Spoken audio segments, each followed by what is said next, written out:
Well, it's a new week, boys and girls, and we have a new reading selection. This one is nonfiction. It is a biography, the story of young Thomas Edison. In fact, I believe you're looking at a picture of him right there on our first vocabulary card. So hopefully you listened to the story, followed along with the video that I posted today, or at least read the story yourself from your Journeys book. And I wanted to introduce your vocabulary and your new spelling words. So I'll start with your vocabulary. The first word we're going to look at is invention. If you chunk that up, you see the chunk in, you see ven or vent, but then we know that T-I-O-N says shun. So we have invention. The light bulb was an invention that helped people do things at night. And we definitely rely on light bulbs in everyday life. What does it mean, an invention? Invention is something new that someone thinks up and creates. So that word is invention. The second word is the word experiment. First, an inventor must perform an experiment to test an idea. An experiment is a test that helps scientists answer their questions. So as you're looking at that word and reading it, the EX says experiment. So remember to do our chunking. Experiment, a four-syllable word, a test that we do to answer some questions, usually a scientific word. Then we have the word laboratory. I had a science teacher years ago who said laboratory. And so when you're sounding this one out, laboratory. Scientists may test their ideas in a lab or laboratory. Lab is usually the shortened version, using a special experiment. So here we have some scientists performing a hands-on experiment. And the idea is that a laboratory is a place where scientists work and do experiments. You would expect to have different kinds of scientific tools, gadgets, maybe some chemicals if they're doing chemical experiments. Edison probably had electrical things to do his experiments. Now, I like this word. This is the word genius. Albert Einstein was a genius, and that is a picture of him. Looks kind of crazy, doesn't he? Albert Einstein was a genius. Even very smart people like to act silly. Have you heard of Albert Einstein?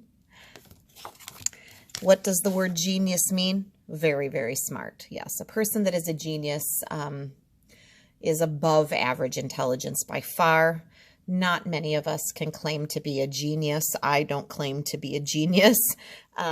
Geniuses have very, very, very intelligent brains. So you're kind of born, I guess you might be born with a brain that is able to do that. It says, do you know anyone who is a genius like Beethoven or Thomas Edison?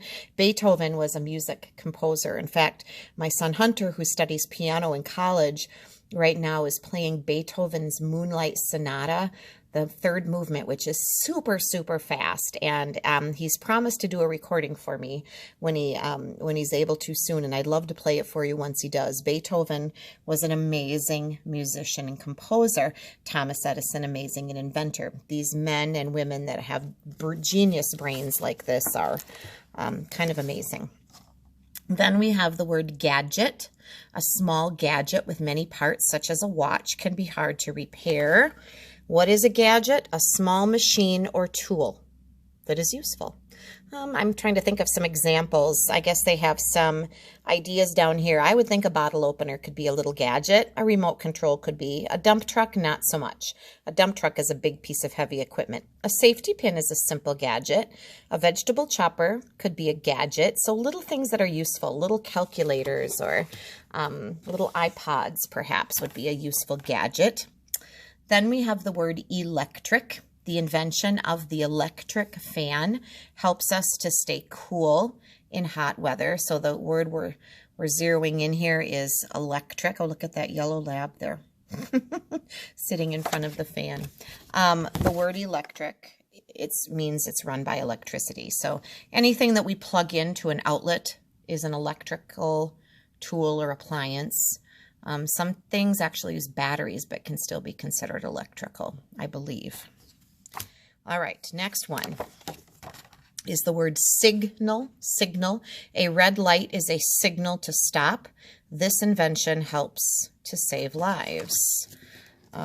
Signal is a sound, a movement, or another sign that sends a message. So you might use a signal like a green light tells you to go. I don't know why it says slow down there. A yellow light means slow down. A beep when you are talking on the phone might tell you to stop. A yellow light. Oh, they wanted to I bet you they wanted to match. This is why they don't make sense. I would need to read the directions. A green light tells you to go. A beep when you're on the phone tells you someone else is calling. There we go. A yellow light tells you to slow down. A police officer facing a driver holding a hand up is telling you to stop. So if I had read the directions, I would have known that we were supposed to match those. So those are different kinds of signals. All right.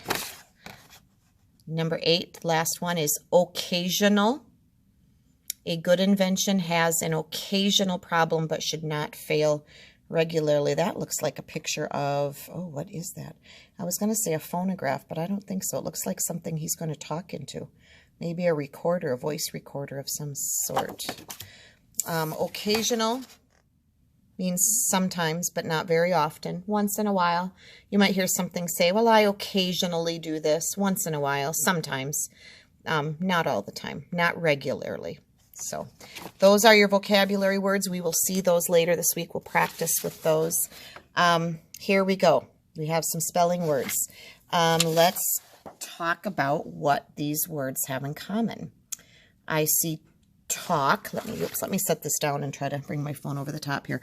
Talk, cross, awful, law, cloth, cost, crawl, chalk, also, raw, salt, wall, lawn, always, soft, small, often, strawberry. And then we stuck in the words multiplication and division, which are math words that go right along with what we're doing in math. You'll have to chunk those up and work on those, but I think we'll focus up here for our talk. So I see AL repeating itself. I see AW saying aw, but I also see just an O that says ah. So I feel like it's the ah sound here, spelled a number of ways. Now, talk is interesting because when I say talk, I don't say talk. I don't say the L sound. I never have. I wonder if anyone actually does. I just say talk, like a short O or an AW sound, talk. But, oh, and chalk, the same way, talk, chalk. I don't say chalk. I say chalk. How about you? But then here, the AL says all. And salt says all, and also says all. But we have that ah sound coming out, and I guess that's what these words have in common.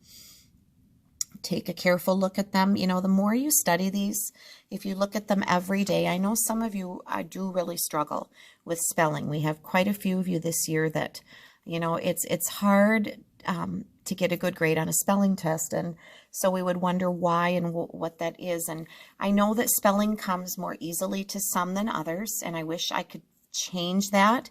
I guess what I would say to those of you who are struggling is practice reading these words like every day, multiple times. It doesn't take that long to go through the list. Learn to memorize what those words look like. See if that helps you. That is how I learned to spell, because I read so much. And I know not all of you are crazy about reading, but the more you read and see those words, the more your chance you have of remembering what they look like. I know when I spell things, I think, well, now, does that look right? Is that how that word should look? Because I've looked at it so much when I've read.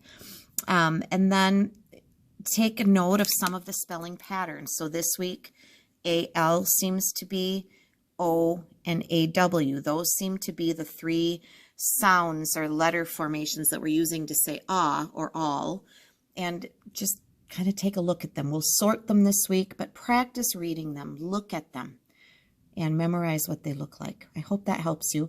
Today, your assignment for spelling is to actually write these words 3 times each. So we want you to get cruising on that and start paying attention to what they look like.